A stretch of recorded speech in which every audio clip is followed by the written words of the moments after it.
সবাইকে আসসালামু আলাইকুম। আশা করি সবাই ভালো আছেন। তো চলেন শুরু করি আজকের ব্লগ। আজকে সকাল সকাল ঘুম থেকে উঠে যাই। সকালে খুব খুব কুয়াশা ছিল, প্লাস ঠান্ডা ছিল, যার কারণে সকাল সকাল বের হইতে পারি নাই। তাই একটু রোদ ওঠার পর বের হলাম। প্রায় এখন 8টা বাজতেছে।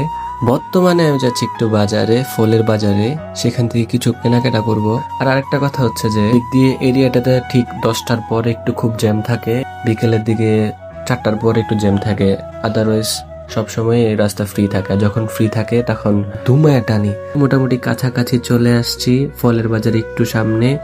এটা হচ্ছে ফলের বাজার, এখানে সবকিছুই মোটামুটি পাওয়া যায়।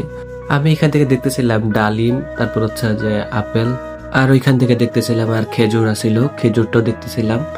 তো এখানে তেমন একটা পছন্দ হয় নাই, আরেক জায়গায় যাই, এখান থেকে দেখি।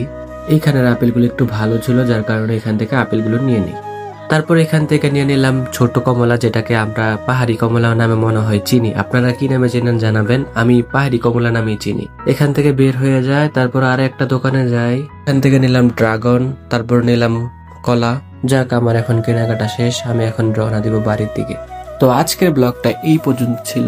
সবাই ভালো থাকবেন, সুস্থ থাকবেন, আমার জন্য দোয়া রাখবেন। আল্লাহ হাফেজ, আসসালামু আলাইকুম।